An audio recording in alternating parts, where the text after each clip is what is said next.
किसी से आपका केमिस्ट्री कैसा है ये डिपेंड करता है कि आपके और उसके बीच में बॉन्डिंग कैसा है, ठीक है। और जो बॉन्ड फॉर्मेशन है वो डिपेंड करता है केमिकल रिएक्शन पे। तो इस चैप्टर में हम यही सब पढ़ने वाले हैं कि केमिकल रिएक्शन कैसे होता है, केमिकल रिएक्शन क्या होता है, दो चीजों के बीच में बॉन्डिंग कैसे बनता है। तो अब हम लोग स्टार्ट करते हैं क्लास 10th केमिस्ट्री चैप्टर 1 जो कि है केमिकल रिएक्शंस एंड इक्वेशन।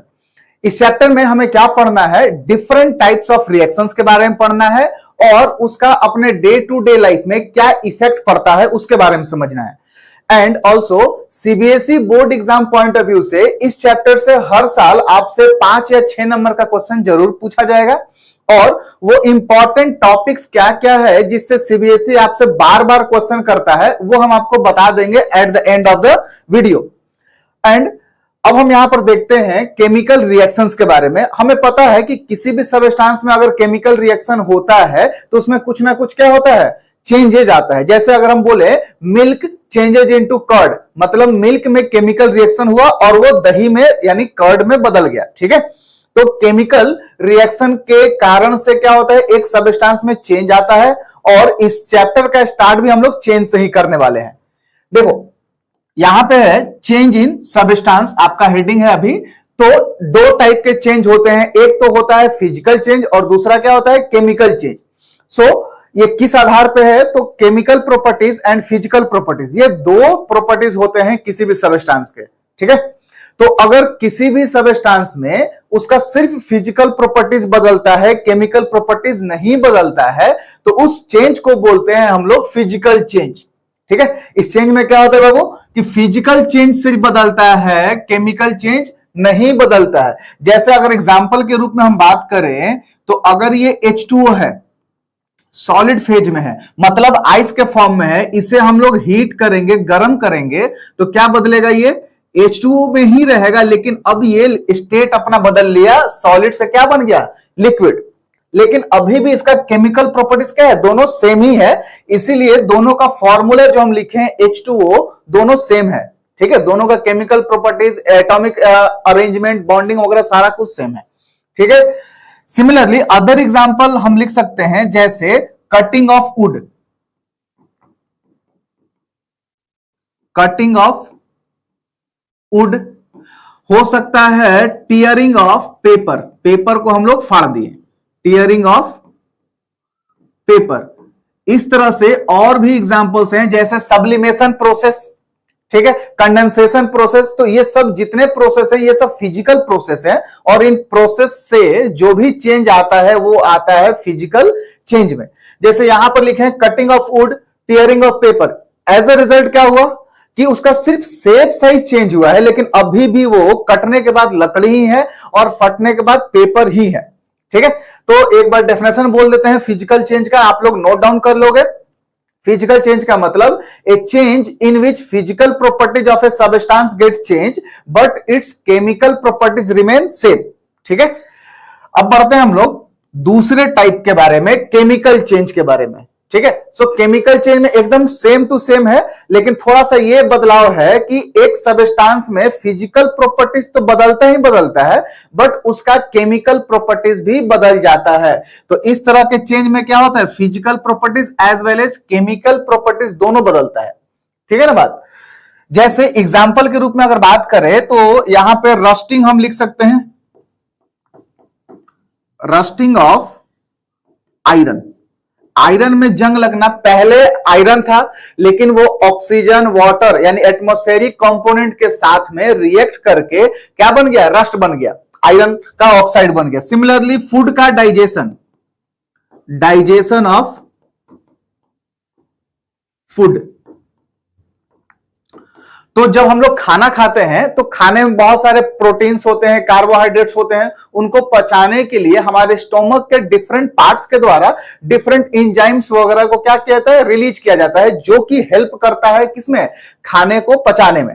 तो यहां पर भी केमिकल रिएक्शन ही होता है। एज अ रिजल्ट आपको पता है कि ग्लूकोज, ठीक है, कन्वर्ट होकर आपको देता है एनर्जी CO2 एंड H2O। तो यहां पर भी क्या हो रहा है, केमिकल चेंज ही हो रहा है। अब केमिकल चेंज को कैसे रिप्रेजेंट कर सकते हैं, क्योंकि इस पूरे चैप्टर में हमें क्या पढ़ना है, सिर्फ और सिर्फ केमिकल चेंज। यहां पे फिजिकल चेंज का बस इंट्रो था, इसका कहीं पर भी यूज अभी हम लोग नहीं करेंगे, सिर्फ और सिर्फ केमिकल चेंज के बारे में पढ़ेंगे।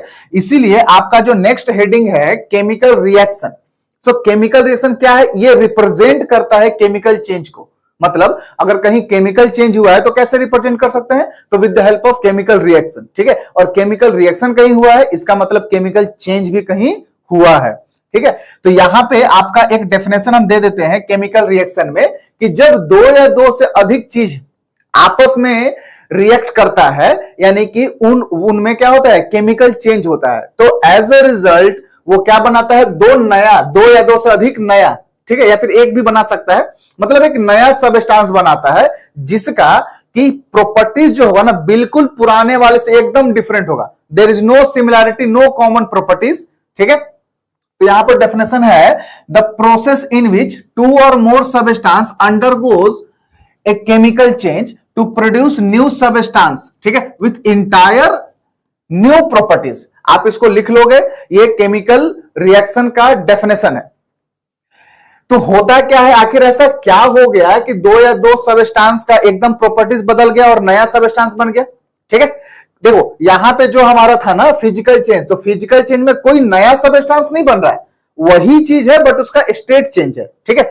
और केमिकल चेंज में नया सबस्टांस फॉर्म होता है, आप इस पॉइंट को मेंशन कर लोगे, as a result of physical change no new substance formed, but in a chemical change new substance is formed. तो यहां पे आप देखो हुआ क्या, तो होता क्या है, आपको बता दें प्रोसेस कि ड्यूरिंग द केमिकल रिएक्शन जो चीज कंबाइन हो रहा है ना, उनके एटम्स का जो बॉन्ड होता है पुराना वाला बॉन्ड जैसे पहले से जुड़ा हुआ है, वो बॉन्ड टूटता है और एक नया तरह से बॉन्ड बनता है उन्हीं सारे एटम्स के बीच। मतलब कि ओल्ड बॉन्ड्स ब्रेक होता है, न्यू बॉन्ड्स फॉर्म होता है, ये होता है during the chemical reaction. It means कि rearrangement of atoms takes place during the reaction. जो बोल रहे हैं आप उसको नोट डाउन करो, पहला पॉइंट आप लिख सकते हो, during the chemical reaction rearrangement of atoms takes place, ठीक है। दूसरा पॉइंट ये है कि during the chemical reaction old bonds break and new bonds formed. देखो जैसे कैसे हो सकता है नया बॉन्ड बने और पुराना बॉन्ड टूटे। देखो यहां पे जो H2 है ना, यहां पे दो हाइड्रोजन का एटम सिंगल बॉन्ड से आपस में क्या हुआ है, कंबाइन हुआ है। सिमिलरली O2 में ऑक्सीजन ऑक्सीजन डबल बॉन्ड के साथ क्या हुआ है, कंबाइन हुआ है। तो हमने बोला कि पुराना वाला बॉन्ड क्या होगा, टूटेगा। तो ये पुराना वाला बॉन्ड है, ये टूटा, यहां पर ये टूटा, जिसके कारण से यहां पे दो हाइड्रोजन अलग अलग हो गए फ्री फॉर्म में, यहां पर भी दोनों ऑक्सीजन क्या हो गए, अलग अलग हो गए। अब एक स्टेप हो गया, मतलब पुराना वाला बॉन्ड क्या हुआ, टूट गया, अब नया वाला बॉन्ड बनेगा, रीअरेंजमेंट ऑफ एटम। तो ये जो दोनों हाइड्रोजन है ना, इस ऑक्सीजन के साथ में क्या हो सकता है, कंबाइन, क्योंकि ऑक्सीजन का वैलेंसी 2 लेकिन हाइड्रोजन का वैलेंसी 1, इसीलिए एक ऑक्सीजन एटम के लिए दो हाइड्रोजन का एटम होना जरूरी है। तो यहां से ये दोनों कंबाइन होकर ये बनाएगा आपका H2O का मॉलिक्यूल कुछ इस तरह से। पहले hydrogen hydrogen oxygen oxygen bonding था, लेकिन अब हाइड्रोजन ऑक्सीजन में बॉन्डिंग है, तो हुआ ना नया बॉन्ड, ठीक है। और यहां पे क्या बना, H2O बना, एक मॉलिक्यूल ऑफ H2O बना। सिमिलरली इस ऑक्सीजन के लिए भी दो और हाइड्रोजन आएगा, जो कि बैलेंसिंग से हम लोग शो करेंगे, ठीक है। और ये दोनों हाइड्रोजन भी क्या हो जाएगा, जाकर ऑक्सीजन के साथ कंबाइन हो जाएगा और यहां पर एक और H2O बनेगा। तो आप क्या देख रहे हो कि टोटल 4 हाइड्रोजन, 2 यहां पे और 2 यहां पे, इस पूरे रिएक्शन में इन्वॉल्व हुआ 4 हाइड्रोजन। तो 2 हाइड्रोजन पहले से है और यहां पर हम लोग 2 से मल्टीप्लाई कर दिए, तो हो गया आपका टोटल 4 हाइड्रोजन, ठीक है। इसका कोएफिशिएंट क्या हुआ, 2। सिमिलरली ऑक्सीजन कितना है, टोटल 2 ही है और यहां पर भी 2 है, तो इसका कोएफिशिएंट 1 है। आप लिखो चाहे नहीं लिखो कोई फर्क नहीं पड़ता, 1 है तो। एंड एज अ रिजल्ट आपका 2 मॉलिक्यूल ऑफ H2O बना है। कितना मॉलिक्यूल, H2O का 2। तो यहां पर एक मॉलिक्यूल है, यहां पर हम 2 से मल्टीप्लाई कर देते हैं, तो ये क्या हो गया, टोटल 2 मॉलिक्यूल ऑफ H2O। समझ में आ रहा है सारा कुछ। तो हुआ क्या केमिकल रिएक्शन में, पुराना बॉन्ड टूटा, नया बॉन्ड बना, ठीक है, ये पहला। और रीअरेंजमेंट ऑफ एटम्स हो गया इसके कारण से। हम इसी को समझते हैं एक और पॉइंट से, एक और एग्जांपल से। यहां पर कार्बन एलिमेंटल फॉर्म में अपना फ्री है, यहां पे ऑक्सीजन अगेन डबल बॉन्ड के साथ 2 ऑक्सीजन का एटम कंबाइन है। तो हमने बोला कि ये क्या होगा, पुराना वाला टूटेगा, टूट गया, तो ऑक्सीजन ऑक्सीजन अलग हो गया, ठीक है। और यहां पर एक कार्बन है, अब ये सब आपस में जुड़ेगा। पहले कार्बन अलग था और ऑक्सीजन ऑक्सीजन जुड़ा था, लेकिन अब टूटने के बाद अब जब नया बॉन्ड बनेगा ना, तो ये सब आपस में क्या होगा, ऐड होगा, जुड़ेगा। तो कुछ इस तरह से जुड़ेगा।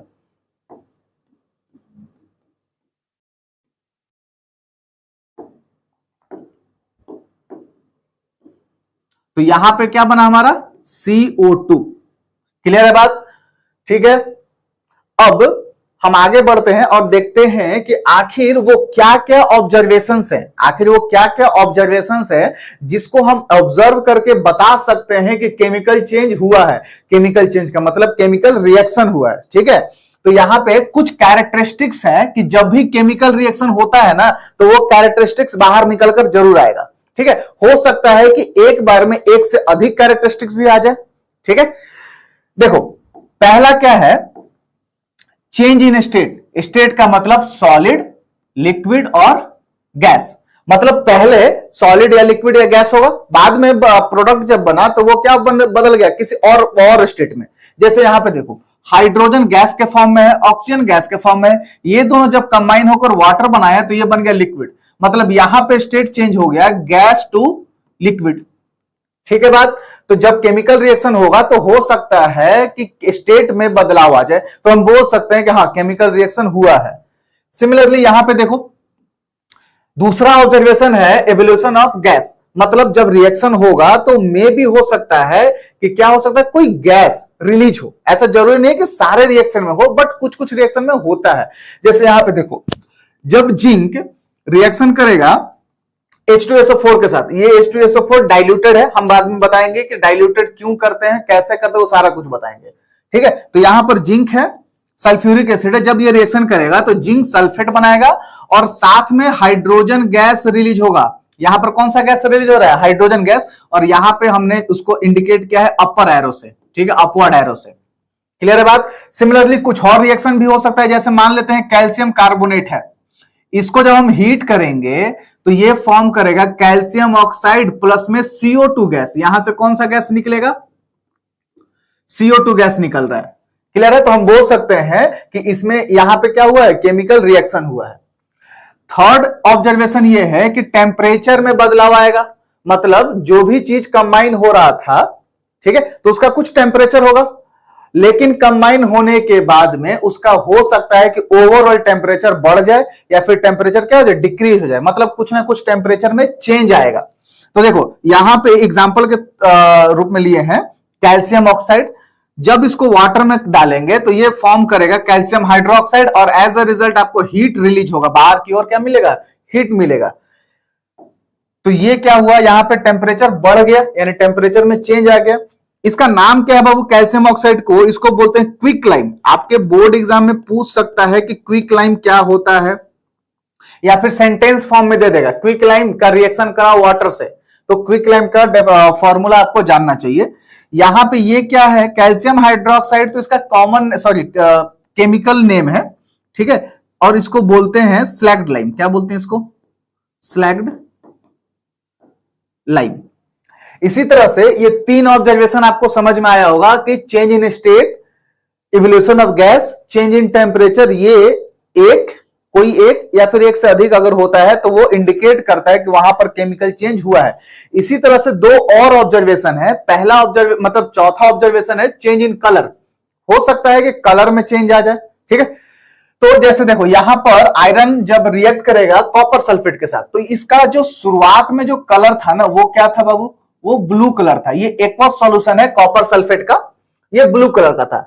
जब रिएक्शन हुआ तो यहां पर बना फेरस सल्फेट, आयरन का सल्फेट प्लस में कॉपर अलग हो गया, तो ये जो एक्वस फॉर्म में है यहां पे ये हो जाता है आपका ग्रीन कलर। समझ गए, यहां पे हो जाएगा आपका ये ग्रीन कलर। तो देखो ब्लू से क्या हो गया, ग्रीन हो गया, यानी कि चेंज इन कलर हुआ। तो हम बोल सकते हैं कि यहां पर भी केमिकल रिएक्शन क्या हुआ है। एंड लास्ट ऑब्जर्वेशन क्या है हमारा, formation of precipitate. Formation of precipitate, तो प्रिसिपिटेट क्या होता है पहले समझो। जैसे केमिकल रिएक्शन कराते हैं हम लोग तो कुछ प्रोडक्ट बनता है, और वो प्रोडक्ट अगर सॉलिड फॉर्म में है और वो पानी में इनसॉल्युबल है, ठीक है, तो उसी सॉलिड को क्या बोलते हैं, प्रिसिपिटेट। यानी कि प्रिसिपिटेट का मतलब होता है water insoluble solid formed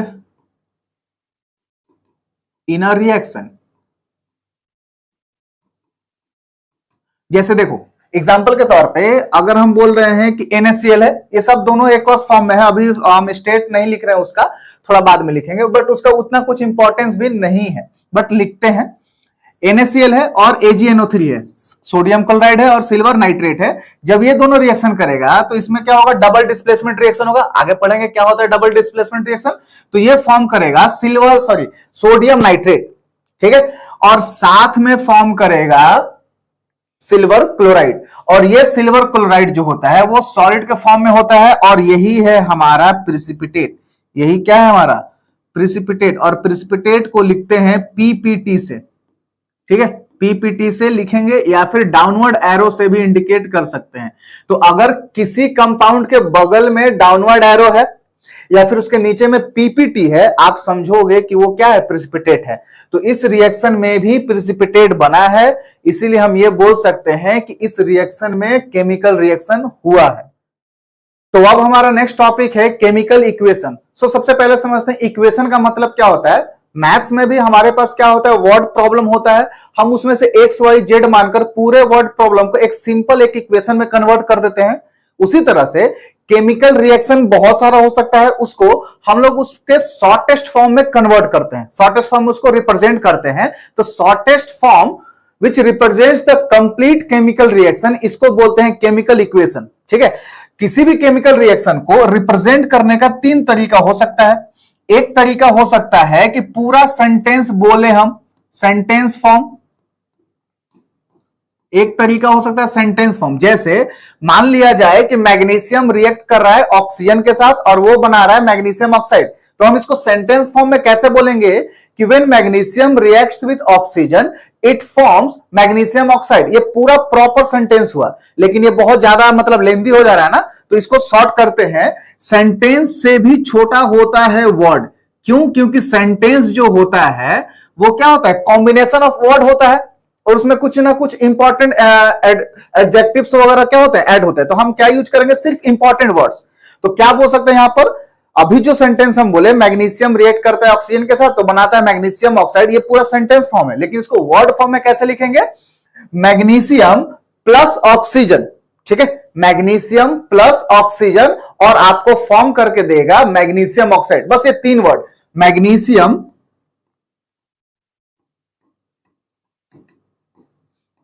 plus oxygen, ये बना रहा है मैग्नीशियम ऑक्साइड।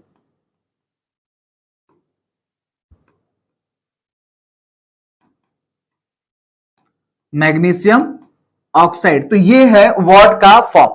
लेकिन वर्ड फॉर्म भी थोड़ा सा क्या लग रहा है, लेंदी लग रहा है, तो इसीलिए अब हम लोग क्या चलते हैं, वर्ड से भी छोटा मतलब उससे भी सिंप्लीफाइड वे में क्या होता है, सिंबल एंड फॉर्मूला फॉर्म। जैसे अगर किसी केमिकल रिएक्शन में एलिमेंट इन्वॉल्व है तो उसके लिए यूज करते हैं सिंबल, और कंपाउंड इन्वॉल्व है तो उसके लिए यूज करेंगे formula.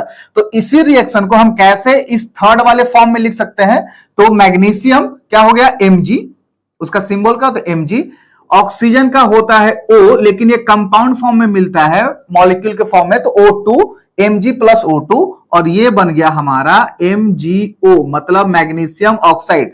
So this is the shortest representation of this chemical reaction. तो आप देख लो सबसे इजी कौन है, तो इजी हमारा ये वाला है, ठीक है।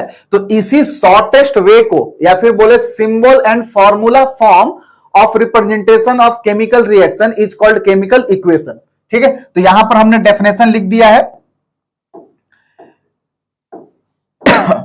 कि representation of chemical reaction using symbols and formula किसका यूज करेंगे, तो उस स्पीसीज का, यानी उस कंपाउंड, उस एलिमेंट का जो कि उस रिएक्शन में क्या हुआ, इन्वॉल्व हुआ है, ठीक है। जैसे यहां पर मैग्नीशियम ऑक्सीजन इन्वॉल्व हुआ है, तो यहां पर हम जिंक आयरन क्यों लिखेंगे, हम लिखेंगे सिर्फ मैग्नीशियम के बारे में, सिर्फ ऑक्सीजन के बारे में, और ये क्या बना दिया आपका मैग्नीशियम ऑक्साइड। क्लियर है ये सारी बातें। थोड़ा सा और आगे बढ़ते हैं। देखो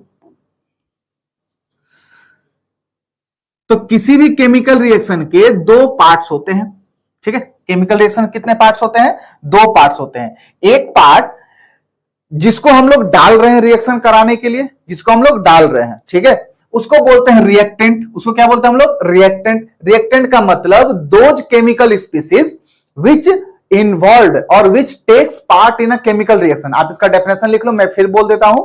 रिएक्टेंट का मतलब those chemical species which involve which takes part in a chemical reaction, उसको बोलते हैं रिएक्टेंट। और जब वो रिएक्ट कर रहा है और रिएक्शन के बाद में जो बनेगा उसको बोलते हैं product. So product is a chemical species which formed as a result of chemical reaction, ठीक है। जैसा हम यहां पर लिख रहे हैं Mg plus O2 it gives magnesium oxide MgO। मतलब यह है बाबू, देखो कि मैग्नीशियम ऑक्सीजन आपस में क्या हुआ? इन्वॉल्व हुआ, यही दोनों रिएक्शन में पार्टिसिपेट कर रहा है, तो इसीलिए हम इसको क्या बोलेंगे? रिएक्टेंट। और ये बन रहा है रिएक्शन के बाद, तो इसको बोलेंगे प्रोडक्ट, ठीक है। तो रिएक्टेंट और प्रोडक्ट ये हमेशा एक दूसरे से एरो से क्या होते हैं? सेपरेटेड होते हैं। तो एरो का ये जो हेड दिख रहा है ना, ये हेड, ये इंडिकेट करता है डायरेक्शन ऑफ एरो, ये इंडिकेट करता है डायरेक्शन ऑफ रिएक्शन, कि मतलब किस तरफ से किस तरफ रिएक्शन हुआ है। क्योंकि आगे चल के हम लोग पढ़ेंगे कि केमिकल रिएक्शन दोनों तरफ से भी होता है, backward as well as forward भी, ठीक है। लेकिन यहां पे ये सिर्फ आगे की ओर हो रहा है, इधर की ओर हो रहा है, इधर के रिवर्स की ओर नहीं हो रहा है। सिंपल में समझ गया कि एरो क्या इंडिकेट करता है? तो एरो इंडिकेट करता है डायरेक्शन ऑफ केमिकल रिएक्शन। अब देखो यहां पे अगर हम बात करें टाइप्स ऑफ केमिकल इक्वेशन के बारे में, तो there are two types of chemical equation, ठीक है। There are two types of chemical equation based on the law of conservation of mass. तो क्या है law of conservation of mass? तो 9th में भी हम लोगों ने पढ़ा है कि लॉ ऑफ कंजर्वेशन ऑफ मास जो है वो ये बताता है कि किसी भी केमिकल रिएक्शन में जितना अमाउंट में रिएक्टेंट डाला जाएगा उतना ही अमाउंट में प्रोडक्ट हमको मिलेगा। मतलब mass neither be created nor be destroyed, ये स्टेटमेंट है। तो हमने यहां पर क्या लिखा है कि मास ऑफ रिएक्टेंट और मास ऑफ प्रोडक्ट अगर इक्वल नहीं आ रहा है, जितना डाले उतना नहीं मिल रहा है रिएक्शन के बाद, तो उसको बोल देते हैं हम लोग unbalanced chemical equation. So unbalanced chemical equation का मतलब क्या हुआ? इसका डेफिनेशन कि एक chemical equation in which mass of product and mass of reactant are not equal. इसको दूसरे नाम से भी जानते हैं, इसको बोलते हैं स्केलेटल इक्वेशन। क्या बोलते हैं इसको? Skeletal equation. जैसे एग्जांपल के तौर पे आप देखो, मान लिया जाए कि मैग्नीशियम ही है और ऑक्सीजन है, ये दोनों रिएक्ट किया तो क्या बना? MgO। आप इसका अगर वजन निकालो तो वजन यहां पर क्या है? इसका एटॉमिक मास होता है 24 ग्राम और ये होता है 32 ग्राम। क्लियर है? और यहां पे ये कितना बन रहा है? 24 प्लस में 16 ही बन रहा है, तो ये टोटल बना आपका 40 ग्राम। लेकिन यहां पर ये कितना है? 4 2 6 3 2 5 56 ग्राम। तो देख लो 56 ग्राम हमने डाला और सिर्फ बना 40 ग्राम, तो ये दोनों इक्वल तो नहीं है, इसीलिए ये कौन सा इक्वेशन है? अनबैलेंस्ड है। ये कौन सा इक्वेशन है? अनबैलेंस्ड। सिमिलरली आप चेक कर सकते हो, अदर इक्वेशन भी हम दे दे रहे एग्जांपल के तौर पर N2 प्लस H2, ये रिएक्ट करके बनेगा NH3। तो यहां पर भी ये अनबैलेंस्ड है, mass of reactant is not equal to mass of product. अगर mass of reactant mass of product बराबर हो तब उस रिएक्शन को हम लोग बोलते हैं बैलेंस्ड केमिकल इक्वेशन, ठीक है। यानी कि जिसमें मास ऑफ रिएक्टेंट इक्वल होता है मास ऑफ प्रोडक्ट के। तो यहां पे देखो, अगर हम इसी रिएक्शन को लिखें Mg प्लस O2, ये बना MgO, और इसका बैलेंस्ड फॉर्म कुछ इस तरह से होगा। हम आपको बताएंगे कैसे बैलेंस करेंगे, अनबैलेंस को कैसे बैलेंस में कन्वर्ट करेंगे, लेकिन हम यहां पर डायरेक्ट बैलेंस फॉर्म लिख रहे हैं। तो यहां पे ये जो बैलेंस फॉर्म होगा कुछ इस तरह से होगा। क्लियर है? इधर भी 2 मैग्नीशियम, इधर भी 2 मैग्नीशियम, इधर 2 ऑक्सीजन, उधर भी 2 ऑक्सीजन। ये वाला ऑक्सीजन इस पर भी जाएगा, ये 2 और ये 2 इस पर भी आएगा। क्लियर है बात? तो अगर इसका आप वजन देखो तो इसका वजन कितना हो गया? 24 इंटू 2 48 ग्राम प्लस में 32 ग्राम, और ये बना 2 इंटू 24 प्लस में 16, यानी कि इधर हो गया 80 ग्राम और इधर भी हो गया हमारा 80 ग्राम। तो 80 ग्राम इज इक्वल। तो mass of reactant mass of product क्या है, बराबर है। तो केमिकल रिएक्शन कितने टाइप के, दो टाइप के, unbalanced chemical equation and balanced chemical equation. आप समझ गए। नेक्स्ट पार्ट में देखेंगे कि कैसे हम लोग अनबैलेंस को बैलेंस में कन्वर्ट करेंगे। आखिर जरूरत क्या है, तो जरूरत यह है कि अनबैलेंस के मुकाबले बैलेंस वाला केमिकल इक्वेशन जो है ना, वो केमिकल रिएक्शन के बारे में बहुत ज्यादा जानकारी देता है और एग्जैक्ट जानकारी देता है। हम अभी देखेंगे कि क्या क्या इंफॉर्मेशन दे सकता है एक बैलेंस्ड जो कि अनबैलेंस्ड नहीं दे सकता है, राइट। पहले देख लेते हैं कैसे हम लोग अनबैलेंस को बैलेंस में कन्वर्ट करेंगे। तो इसके सेवरल मेथड्स हैं, लेकिन आपको जो पढ़ना है वो पढ़ना है हिट एंड ट्रायल मेथड। तो इस मेथड के कारण से या फिर इस मेथड के हेल्प से हम लोग एक अनबैलेंस को बैलेंस में कन्वर्ट कर सकते हैं। जैसे एग्जांपल के थ्रू अगर हम समझें तो N2 प्लस H2 ये फॉर्म कर रहा है NH3, ठीक है। तो ये हमारा अभी क्या है, अनबैलेंस है। स्टेप्स क्या है बैलेंस करने का, सबसे पहला स्टेप आप देखो रिएक्टेंट के साइड में और प्रोडक्ट के साइड में कौन कौन से एटम्स अवेलेबल है, टाइप्स ऑफ एटम्स है। तो एक है नाइट्रोजन और है हाइड्रोजन, ठीक है। आप काउंट करो कि रिएक्टेंट के साइड में नाइट्रोजन कितना है, तो 2 है। और हाइड्रोजन कितना है, ये भी 2 है। प्रोडक्ट के साइड में नाइट्रोजन कितना है, तो सिर्फ 1। और रिएक्टेंट प्रोडक्ट के ही साइड में हाइड्रोजन कितना है, तो 3।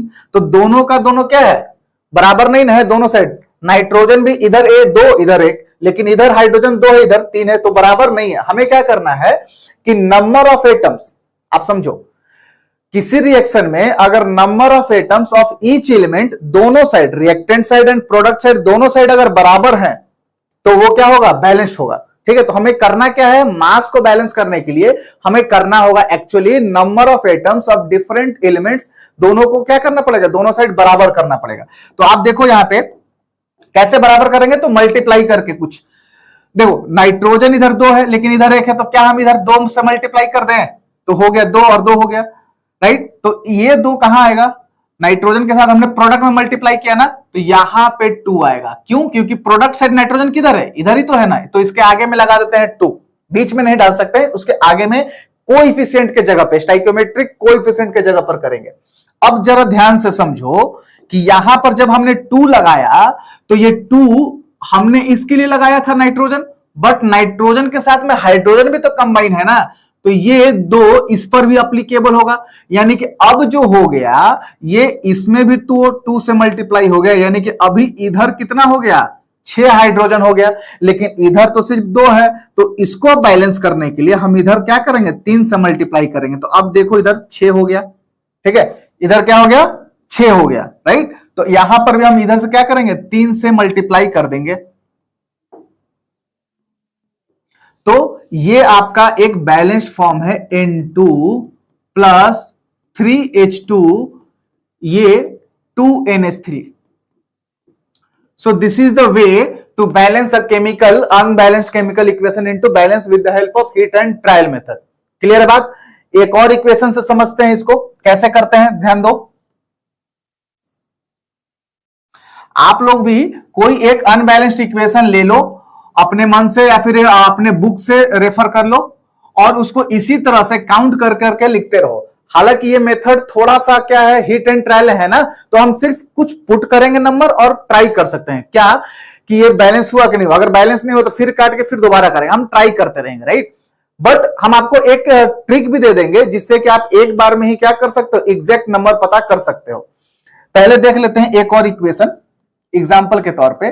जैसे यहां पर हम ले रहे हैं अगेन H2, इधर ले रहे हैं O2 और यहां पे हो गया ये हमारा H2O। तो अभी भी ये बैलेंस नहीं है। देखो हाइड्रोजन इधर कितना है, 2 है, लेकिन इधर भी 2 हाइड्रोजन है, 2 हाइड्रोजन हाइड्रोजन दोनों इक्वल है। यहां पे ऑक्सीजन 2 है लेकिन यहां पे ऑक्सीजन कितना है, 1 है, तो ऑक्सीजन बराबर नहीं है। तो इस 1 को 2 बनाने के लिए हम इसके आगे में 2 से मल्टीप्लाई करेंगे। बट फिर वही खेल हो गया कि ये 2 हमने लगाया ऑक्सीजन के लिए लेकिन ये यूज हो गया इस पर भी। तो अभी हाइड्रोजन कितना हो गया, 4, ऑक्सीजन तो बराबर हो गया 2-2, लेकिन हाइड्रोजन कितना हो गया, 4। तो इस 2 को भी 4 बनाना है तो आगे में हमने 2 से मल्टीप्लाई कर दिया। तो अब ये आपका एक बैलेंस फॉर्म है, ये आपका क्या है, बैलेंस फॉर्म, जो कि 2H2 प्लस में O2, ये क्या दिया 2H2O। समझ में आ रहा है बात? तो this is balance form of this equation. तो आप लोग ट्राई करो, ठीक है, कुछ नहीं बनता है या फिर कुछ होता है तो आप हमें बताइएगा।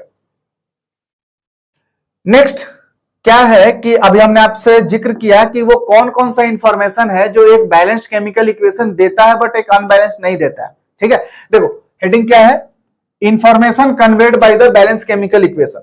क्लियर है बात? क्या क्या है देखो ध्यान समझो। सबसे पहले हमें पता चलता है कि number of atoms and number of molecules exactly कितना केमिकल रिएक्शन में कंज्यूम हुआ, ठीक है, और कितना एग्जैक्टली वो फॉर्म्ड हुआ।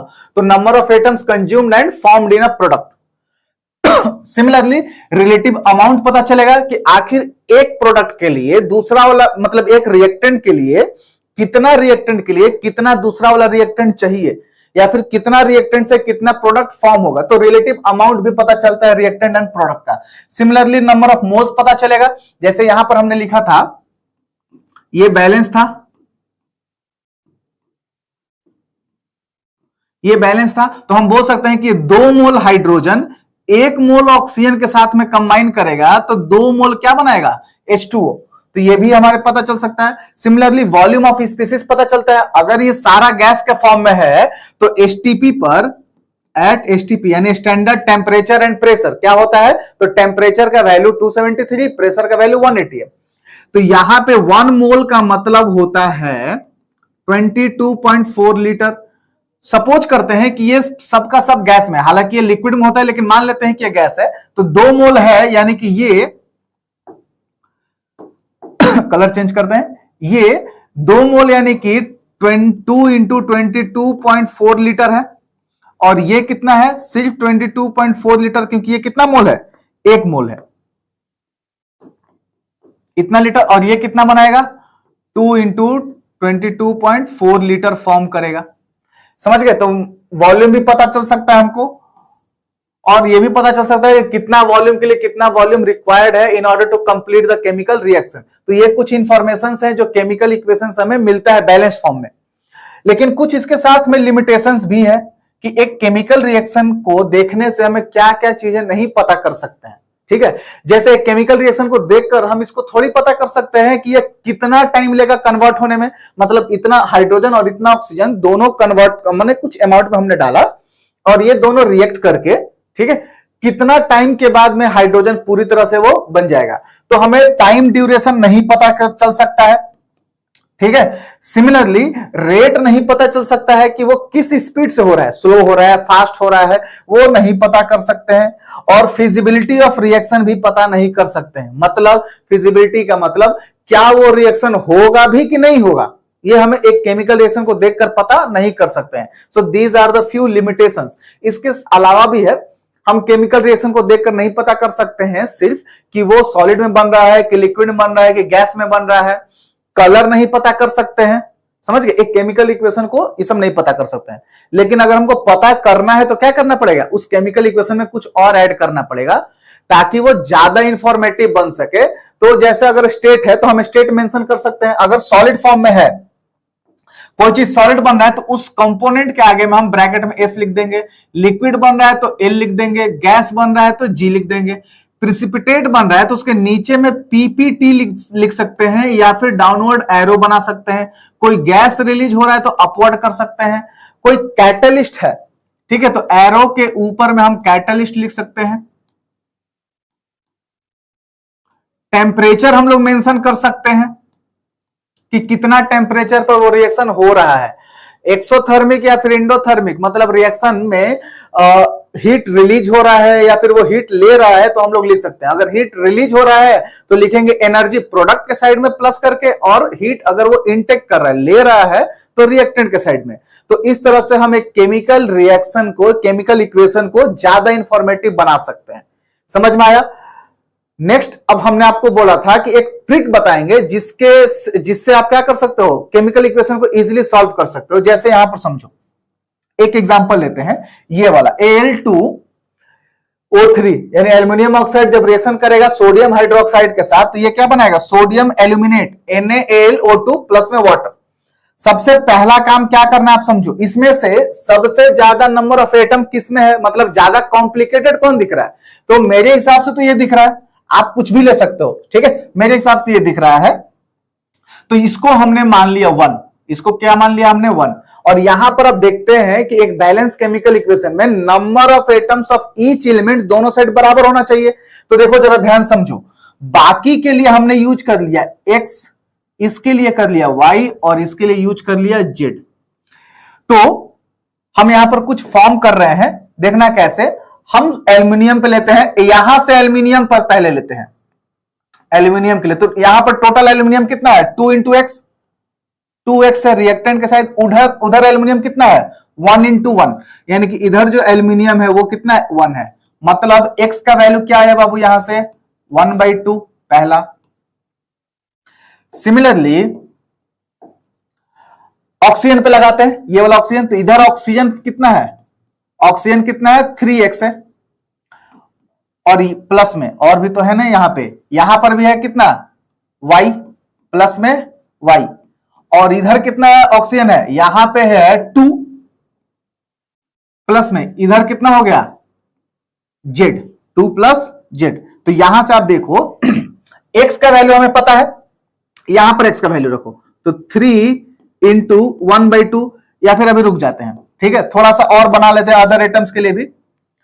अदर एटम्स में क्या है, सोडियम है, सोडियम के लिए देखो टोटल सोडियम इधर कितना है y नंबर ऑफ सोडियम है, उधर सोडियम कितना है सिर्फ 1 है, तो y का वैल्यू कितना आ गया 1। नेक्स्ट हाइड्रोजन,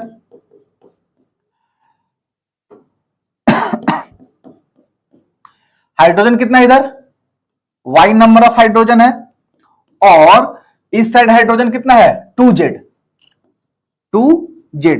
सो यहां पे आप देखो,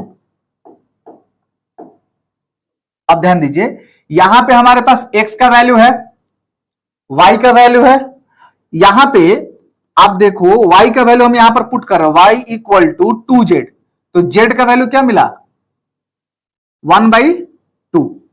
तो यहां पर हमारे पास तीनों वैल्यू मिल गया, x का वैल्यू मिल गया, y का वैल्यू मिल गया, z का वैल्यू मिल गया। अब इसमें अगर हम पुट करते हैं तो x के जगह पर क्या लिखेंगे, x y, और यहां पे हमारा क्या है z है। x का वैल्यू आया है 1/2, y यहां पे था तो y का वैल्यू आया है 1, और z यहां पे था तो इसका वैल्यू आया है 1/2। क्लियर है, 1/2। तो ये इक्वेशन क्या है, एक बैलेंस्ड इक्वेशन है, आप काउंट कर सकते हो नंबर ऑफ एटम दोनों साइड ही सारे एलिमेंट्स का बराबर होगा। लेकिन यहां पर देख रहे हैं कि फ्रैक्शन में आया है, तो फ्रैक्शन में भी छोड़ सकते हैं, बट फ्रैक्शन में नहीं छोड़ना है। अगर आपको प्रॉपर कन्वर्ट करना है तो आप इसमें एक ऐसे नंबर से मल्टीप्लाई करो जिससे कि सारा फ्रैक्शन कन्वर्ट हो जाए मल्टीपल में, ठीक है, प्रॉपर नंबर में। तो यहां पर मुझे दिख रहा है 2, अगर मैं 2 से मल्टीप्लाई कर दूं तो सारा कुछ हो जाएगा। पहला यहां पे कितना हो जाएगा 2Al2O3 हो जाएगा, प्लस यहां पे यहां पे 2 नहीं होगा, यहां पे तो 1/2 और 2 तो कट जाएगा ना, तो यहां पे क्या हो जाएगा बाबू सिर्फ 1Al2O3, Al2O3, प्लस में यहां पे क्या हो जाएगा 2NaOH,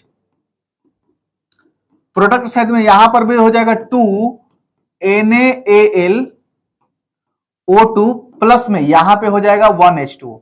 so this is the balanced form of chemical equation. देख लो, इधर 2 एल्यूमिनियम, इधर भी 2 एल्यूमिनियम, इधर कितना ऑक्सीजन 3 और 2 5 ऑक्सीजन, तो इधर कितना 2 और 2 4 1 5 ऑक्सीजन, 2 सोडियम, यहां पर भी 2 सोडियम, इधर कितना हो गया 2 हाइड्रोजन, यहां पर भी 2 हाइड्रोजन। तो इस तरह से आप किसी भी केमिकल इक्वेशन को क्या कर सकते हो, बैलेंस कर सकते हो।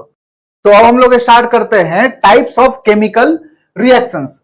ये एक ऐसा टॉपिक है जो इस चैप्टर का one of the important topic है, ठीक है। इससे आपको क्वेश्चन पूछा जा सकता है कि गिवन रहेगा इक्वेशन, ठीक है, केमिकल इक्वेशन, और आपको देखकर बताना होगा कि किस टाइप का इक्वेशन है। क्लियर है।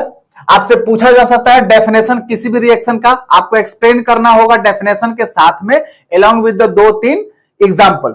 वो डिपेंड करता है कि कितने मार्क का वो क्वेश्चन है। जैसे आप यहां पे समझो, there are different types of chemical reaction. तो हम लोग जो यहां पर पढ़ने वाले बेसिकली 5-6 टाइप का पढ़ेंगे वन बाय वन। पहला होता है कॉम्बिनेशन केमिकल इक्वेशन या फिर केमिकल रिएक्शन, दूसरा डिकम्पोजिशन रिएक्शन, तीसरा सिंगल डिस्प्लेसमेंट, चौथा डबल डिस्प्लेसमेंट और पांचवा रेडॉक्स। ठीक है, देखो पहला कॉम्बिनेशन रिएक्शन का मतलब नाम से पता चल रहा है कि कुछ चीज कंबाइन हो रहा है। तो कंबाइन होने के लिए मिनिमम कितना चाहिए किसी भी चीज का, कम से कम होना चाहिए 2, 3, 4, 5, ये सब आपस में कंबाइन करेगा, बट मिनिमम मस्ट बी 2।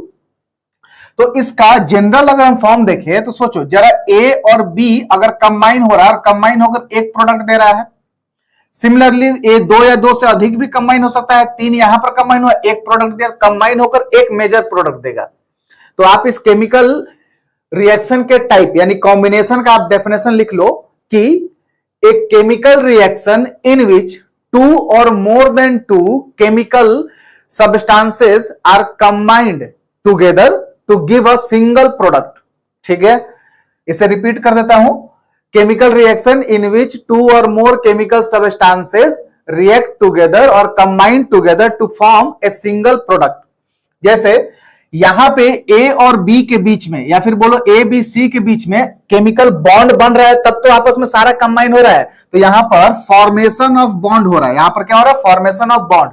और जब भी फॉर्मेशन ऑफ बॉन्ड बनता है तो उसके बीच का एनर्जी क्या होता है, उस सिस्टम का डाउन होता है, और जितना कम हुआ वो उतना बाहर निकल जाता है। यानी कि एज अ रिजल्ट और because of bond formation between the reactants आपका क्या होता है, हीट रिलीज होता है, एनर्जी रिलीज होता है। इसीलिए ये एक्सोथर्मिक नेचर का होता है। So we can say that most of the combination reactions are exothermic in nature.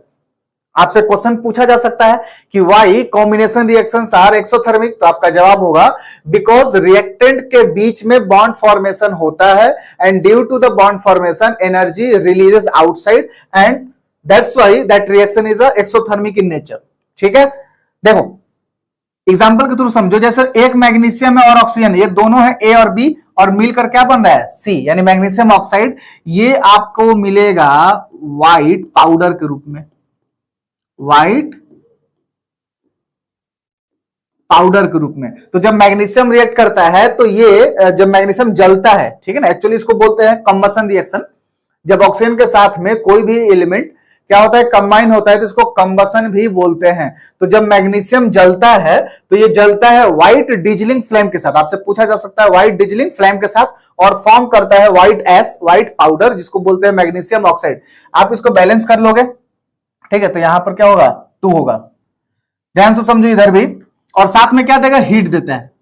Similarly अगर कैल्शियम ऑक्साइड है, वाटर में डालोगे तो कैल्शियम हाइड्रोक्साइड मिलेगा, प्लस में क्या मिलेगा, हीट मिलेगा। सिमिलरली आप कार्बन के किसी हाइड्रोकार्बन को आप जलाओगे तो वो क्या देता है, CO2 प्लस H2O प्लस में एनर्जी, हीट एनर्जी। ठीक है, तो ये क्या है, आपका कॉम्बिनेशन रिएक्शन है। सेकेंड टाइप है डिकम्पोजिशन रिएक्शन। डिकम्पोजिशन क्या है, एकदम रिवर्स है, किसका, पहले वाले का, कॉम्बिनेशन का। उसमें क्या हो रहा था, 2 या 2 से अधिक जुड़ रहा था और एक बन रहा था, लेकिन यहां पर क्या होगा, एक टूटेगा और 2 या 2 से अधिक देगा। तो एक ऐसा chemical reaction in which single reactant decomposes and gives 2 और मोर देन 2 प्रोडक्ट। ठीक है, ऑन एब्जॉर्बिंग सम एनर्जी, ये एनर्जी लेगा, क्यों, क्योंकि ए बी, देखो यहां पर ए बी है और ये टूट कर क्या हो रहा है, ए और बी दे रहा है। तो ए बी के बीच में जो बॉन्ड है ना, वो बॉन्ड क्या होगा, ब्रेक होगा। तो यहां पर बॉन्ड ब्रेकिंग होता है, वहां पर क्या हो रहा था, बॉन्ड फॉर्मेशन हो रहा था, इसीलिए एनर्जी निकल रहा था। तो ये एनर्जी क्या करेगा, लेगा, क्योंकि ये उल्टा है। तो इसीलिए हम यहां पर भी बोल सकते हैं कि decomposition reactions are endothermic in nature. क्यों, क्योंकि बॉन्ड ब्रेकिंग यहां पर हो रहा है, राइट। अब एनर्जी ये ले रहा है, यहां पर ये क्या ले रहा है, एनर्जी लेगा। तो कौन से टाइप का एनर्जी लेगा, उसके आधार पे भी हमारा डिकम्पोजिशन का 3 टाइप, मेनली आपको पढ़ना है 3 टाइप। तो ये टाइप्स किसके आधार पर है, based on the energy absorb. पहला, अगर वो एनर्जी हीट एनर्जी लेता है, क्या लेता है, हीट एनर्जी, यानी कि ए बी क्या लिया, हीट एनर्जी लिया, तो ये बना दिया A प्लस बी, यानी उसमें टूट गया। देखो जैसे लीड नाइट्रेट है ना, यहां पर हीट को हम कैसे लिख सकते हैं, ट्रायंगल से भी, स्मॉल ट्रायंगल से भी इंडिकेट करते हैं एरो के ऊपर। तो लीड नाइट्रेट हीट लेकर ये डिकम्पोज होकर ये और ये प्रोडक्ट देगा। मतलब लीड, ये NO2 गैस और ये ऑक्सीजन, ये कौन सा गैस के फॉर्म में है, ये भी गैस के फॉर्म में है। तो यहां से क्वेश्चन आपका बनता है कि जब लीड नाइट्रेट को क्या करते हैं, डिकम्पोज करते हैं, तो ये क्या फॉर्म करता है, मतलब कुछ फॉर्म करता है और ब्राउन फ्यूम होता है। तो वो ब्राउन फ्यूम क्या है, तो वो ब्राउन फ्यूम्स क्या है, ब्राउन रंग का क्या होता है, धुआं, वो होगा NO2। क्लियर है बात? या फिर ये भी बोल सकता है कि क्या ऑब्जर्व करोगे जब इसका डिकम्पोजिशन होगा, तो बोलेंगे ब्राउन फ्यूम्स हमको दिखेगा, और प्लस में यहां पर लीड का रेसिड्यू बच जाएगा सॉलिड फॉर्म में। तो इस तरह के रिएक्शन को बोलते हैं थर्मोलाइसिस। क्या बोलते हैं, थर्मोलाइसिस। यानी हीट दे रहे हैं तो थर्मल एनर्जी दे रहे हैं, और लाइसिस का मतलब टूटना, इसीलिए थर्मोलाइसिस। ठीक है, या फिर ऐसे भी बोल सकते हो थर्मल डिकम्पोजिशन रिएक्शन। क्या बोल सकते हैं इसको, TDR, थर्मल डिकम्पोजिशन रिएक्शन। कुछ और एग्जांपल देख लो, जैसे कैल्शियम कार्बोनेट है, इसको हीट किया हमने तो ये कैल्शियम ऑक्साइड प्लस में CO2 गैस दिया, ये भी एक एग्जांपल है आपका थर्मोलाइसिस का। सिमिलरली हम इसको अगर करंट का एनर्जी देते हैं और लाइट का एनर्जी देते हैं तो उसके आधार पर दो और टाइप होगा। जैसे लाइट में क्या होता है, फोटोन्स। लाइट में क्या होता है, सनलाइट, बेसिकली सनलाइट यूज करते हैं यहां पे आपको। सनलाइट में एनर्जी जो होता है वो एनर्जी फोटोन्स के फॉर्म में होता है, और फोटोन्स का जो एनर्जी होता है वो होता है energy equal to H mu. H क्या होता है, प्लैंक्स कांस्टेंट, जो आगे चल के आप पढ़ोगे, और म्यू क्या होता है, फ्रीक्वेंसी ऑफ दैट रेडिएशन, जिसमें कि वो फोटोन है। तो यहां पर सनलाइट लिखो या फिर फोटोन लिखो, कोई फर्क नहीं पड़ता, दोनों सेम है।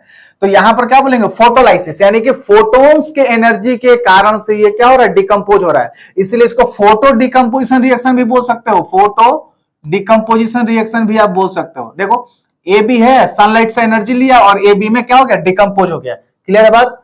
एग्जांपल के थ्रू अगर समझोगे तो ये देखो एग्जांपल है, हाइड्रोजन परऑक्साइड अनस्टेबल नेचर का होता है, सनलाइट के कांटेक्ट में जाते ही वाटर और ऑक्सीजन गैस में क्या हो जाएगा, डिकम्पोज हो जाएगा। ठीक है, सिमिलरली ये दोनों इंपॉर्टेंट है आपके एनसीईआरटी के अकॉर्डिंग, ये दोनों रिएक्शन AgBr का और AgCl का। क्यों बताएंगे अभी। देखो बार बार पूछता है कि AgBr जो है ना, ओरिजिनल इसका कलर होता है येलो, ये जब डिकम्पोज होगा इन प्रेजेंस ऑफ सनलाइट तो क्या हो जाएगा, ये ग्रे कलर का हो जाएगा। तो आपसे इसी को घुमा फिरा कर क्वेश्चन करेगा कि एक कंपाउंड था सनलाइट में रखे, वो क्या हो जाएगा, ग्रे में। तो क्यों हुआ, तो क्यों हुआ, क्योंकि वो डिकम्पोज ना हो सके। इसीलिए इन सबको हम क्या करते हैं, एक डार्क बॉटल में रखते हैं। किसमें रखते हैं, डार्क बॉटल में, क्योंकि वो मतलब सनलाइट के कांटेक्ट में ना आ सके। अगर सनलाइट के कांटेक्ट में आ गया तो वो क्या हो जाएगा, डिकम्पोज हो जाएगा, और उसका AgBr का या फिर AgCl का प्रॉपर्टीज लॉस हो जाएगा। तो ये येलो से क्या हो जाएगा, ग्रे में बदल जाएगा। हमने आपको बोला भी था कैरेक्टरिस्टिक्स ऑफ केमिकल रिएक्शन में कि कलर में चेंज होना, तो यहां पर कलर में चेंज हो रहा है। सिमिलरली ये देखो AgCl है, ये व्हाइट से ग्रे में चेंज हो रहा है, डिकम्पोज होकर सनलाइट में।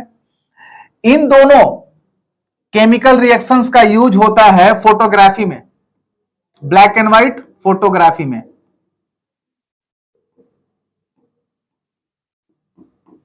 ब्लैक एंड व्हाइट,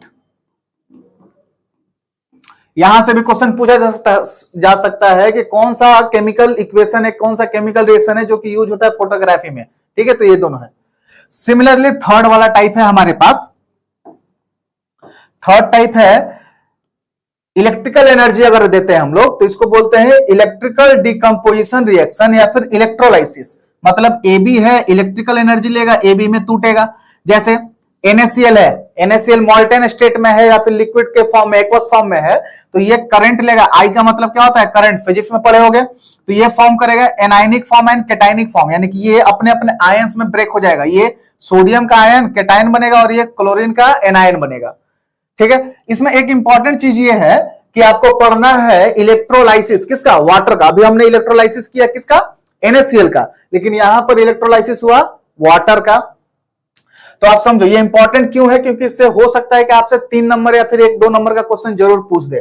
देखो H2O है, इसमें हमने करंट दिया, ये डिकम्पोज हुआ हाइड्रोजन गैस में और ऑक्सीजन गैस में। इसी पूरे प्रोसेस को समझना है कैसे हो रहा है, किस वाले एंड से हाइड्रोजन, किस वाले एंड से ऑक्सीजन रिलीज होगा, वो पूरा यहां पर सेटअप है, आप समझोगे।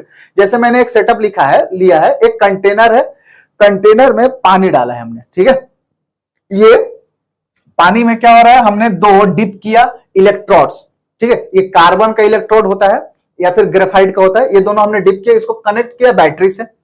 अब अगर ये वाला इलेक्ट्रोड पॉजिटिव से कनेक्टेड है इसीलिए इसको बोलते हैं एनोड, ये वाला नेगेटिव टर्मिनल के ऑफ बैटरी से कनेक्टेड है इसीलिए इसको क्या बोलते हैं, कैथोड।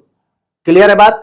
अब समझो होगा क्या, जैसे ही यहां से एनर्जी आएगा, इलेक्ट्रिकल एनर्जी इस कैथोड और इस एनोड से, तो यहां पर एक लूप बन रहा है पूरा तरह से पानी को मिलाकर। अगर पानी को आप नेग्लेक्ट कर दो तो यहां पर क्लोज लूप नहीं बन रहा है, यानी करंट फ्लो नहीं होगा।